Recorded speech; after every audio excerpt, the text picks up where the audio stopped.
everybody, thanks for clicking on my video.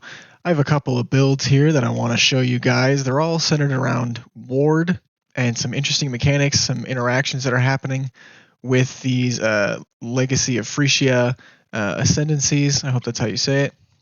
And the bloodline ascendancies. So this is the first one. It's focusing on ward shatter, actually. And if you don't know what ward shatter is, this is ward shatter. So based on your ward, you're dealing spell physical damage.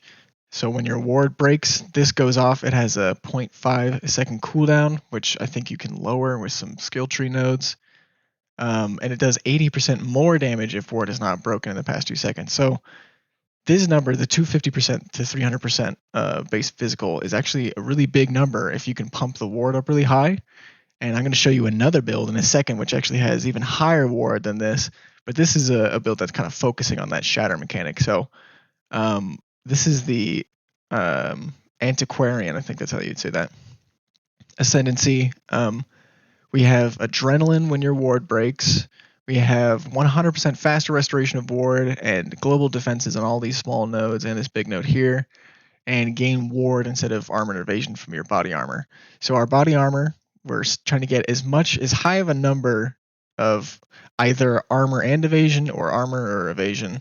So the biggest number possible turns out to be if you do a split armor evasion chest plate, we're getting something like 7,600 ward. Basically, this is being converted to, because half of it's getting converted here, and the other half is getting converted by the belt. So this is all turned into ward. Then we have the Faith Guard helmet. This is causing our increases to maximum energy shield to actually apply to ward instead. So you can see we have a lot of percentage increase to maximum energy shield here coming from jewels and from our amulet and ring. That's all getting converted to ward. For the ring, I'm actually using the Foulborn Hoop of All with the global defenses and quality on the defense so that you can pump that number up even more. And so the defenses applies to armor, evasion, energy shield, and ward, and all those things are getting increased. And then the armor and evasion is getting converted into different things. And so you're kind of benefiting a lot from this global defenses thing here. And this ring is just really solid. Like, you can solve your elemental resistances with it, get a bunch of rarity. It's pretty nice. We're also stacking a bunch of effects for stone golems, because stone golems, they pulled it up here, stone golems give increased defenses. So we're just finding another way to boost this. And in fact, you could probably throw an extra level on there. I'm not sure which one would be quality for the buff effect, maybe. Yeah, so anyway, on the body armor, we have increased buff effect of golems, and then on the boots, we also have stone golem buff effect. And this number here, this damage number, is not really accurate. But what's interesting is that you do the math on how much physical damage is getting added. This is the flat physical damage being added here, like 94,000 at the bottom, which is just a huge amount of flat damage. And I'm combining this idea of I'm going to purposely be getting hit so that my ward breaks, and then with the recovery of ward on this node here, restoration of ward, and on the helmet too, 60% faster here, we can actually look at the ward recharge delay, 0.77 seconds. So you take damage, your ward breaks, and then less than a second later, your ward recharges. So it's very quick. It does mean that you need to have some defenses behind that ward, because if the point is to shatter the ward, you need in that 0.77 seconds to not get one shot. And that's kind of hard to do if you're really stacking. And this is obviously not a completed build. This is just kind of like floating out this cool interaction that I want to see. I know a lot of YouTube people ask for like interactions on their videos, like, oh, leave a comment. Okay, but I do want to see what you guys are thinking. Like, is there a way to maximize this effect? And maybe wait to comment till you see the next build I'm going to do, because there's another cool interaction that you might be able to mix in with this. So I'm also using Wave of Conviction, cast when stunned. So I'm getting hit. I have a lot of block and spell suppression.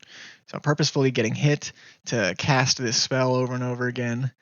And at the same time, we've got the ward shatter going off. So you're triggering the wave of conviction like 7.5 times per second, but you have to remember that the ward shatter has a 0.5 second cooldown, so you're only triggering that every half second, so basically 2 times per second.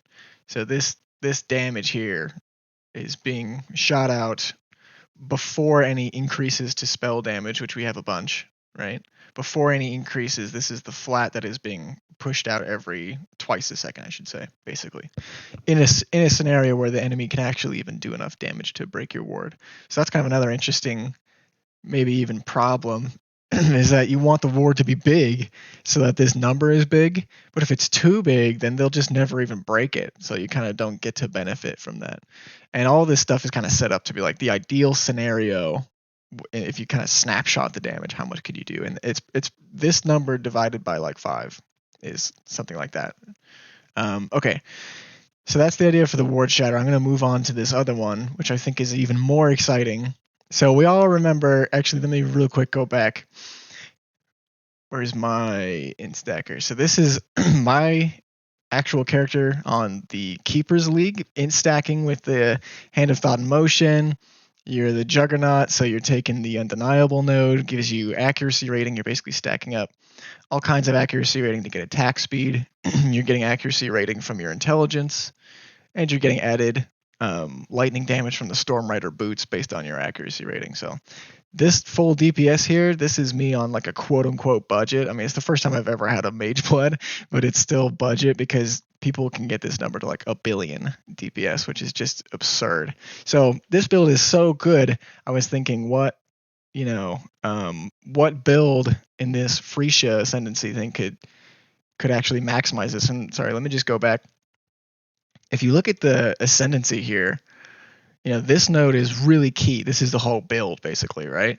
13 million DPS loss would turn that off. It's like everything. That's the whole build. And this is just a nice quality of life. Action speed can't be, below base. So if you get like temporal chains, whatever, it doesn't work on you. That's nice, but it's not needed by any means. And this is gaining endurance charges when you're hit. Again, it's kind of nice, but it's not core to the build. So really, this node is the only thing that we need. And because of that, if I go to this ward one, if we take the Forbidden Flame and Forbidden Flesh, the thing that gives you the ascendancy nodes, we can grab that Undeniable node, because GGG did say that these jewels are going to give us the nodes from the actual base ascendancies, not from these Phrecia ones. So we can take this ward one, where we're stacking a bunch of ward, a bunch of global defenses, adrenaline when your ward breaks. And there's this node from the Bloodline Ascendancy that gives you 5% chance to restore your ward on hit. And we are attacking 19 times every second. So if you do the math, 5 times 20 equals 100, right? So statistically, if you attack 20 times in a second, you would expect that your ward would get restored at least, one time in those 20 attacks. We're almost at that 20 attack point. And so if we have, look at this, 62,730 ward, every second we are expecting to fully restore this amount of ward. And there's very, very, very few things in this game that can deal you enough damage to go through 62,000 of a defensive resource. Like if you had almost 63k life, you would be chilling. But the thing about ward is you have to wait for it to come back, But this right here means you kind of have just permanent full ward, almost 63,000. And then we've got, a little bit of energy shield. I'm chaos inoculation because we've got such a quick ward recharge like we saw on the other build. If you're just continuously taking damage over time, that's no good. So we want to avoid damage over time from things as much as we can. That's why I'm doing the unaffected by burning ground, less duration of ignite.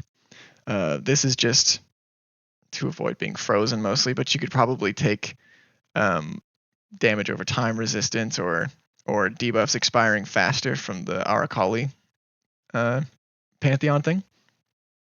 But anyway, how are we getting this much ward? Well, it's the same kind of tech. We have the Faith Guard helmet, so increases in reductions maximum energy shield apply to ward. And we have a ton of intelligence. And the intelligence is giving us a ton of % increased energy shield that converts into ward. So, what did you see per strength? Hold on one sec. Oh yeah, it's from the Shaper's Touch. Yeah. Okay, anyway.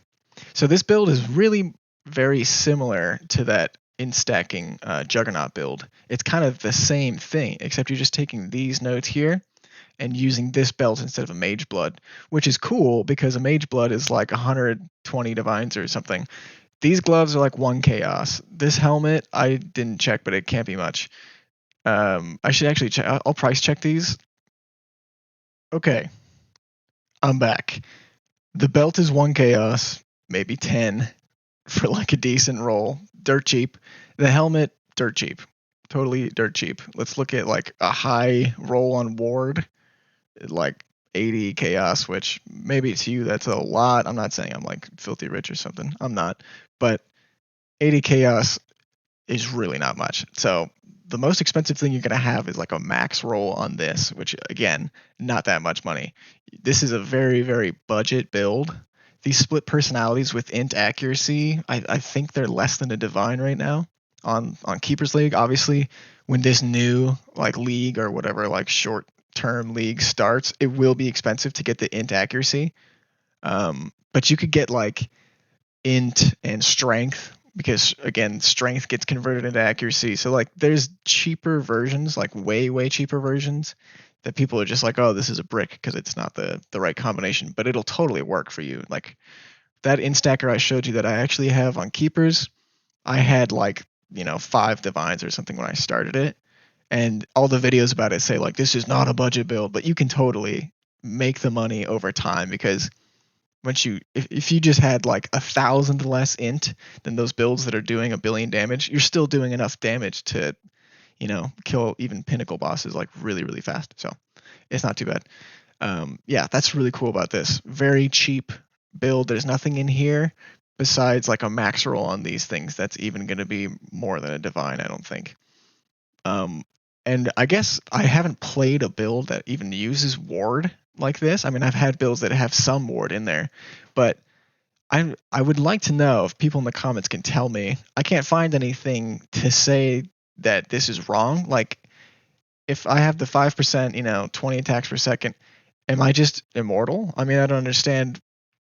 Like, it doesn't really make any sense because it's such a big pool, 62,700, to just be restoring every second that I'm attacking.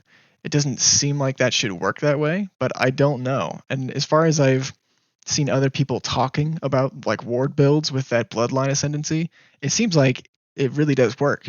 Like you do just get your whole ward back. So this build could be really crazy. It won't reach the same DPS numbers as some of those like pure in stacking Juggernaut builds, but you might just be completely immortal as long as you're attacking, which is pretty easy to do. Another interesting thing that didn't make it into this build, but there's these gloves here where you get added chaos damage equal to 10% of your ward. So, you would get like 6,273 added chaos damage, which is really good. But then there's the 75% of damage bypasses ward, which is really bad because if you're just stacking ward, you can see like behind that ward, I've got almost no defense. So this is not a build where we're trying to play for that scenario where the ward breaks or something. And if 75% of the damage is going past the ward, then stacking it's just not great. But I wanted to see if there was a build where I could get like enough life to not be worried about getting one shot and stack up as much ward as I could. So as far as I can see, the best way to get as much ward as possible is all revolving around this helmet.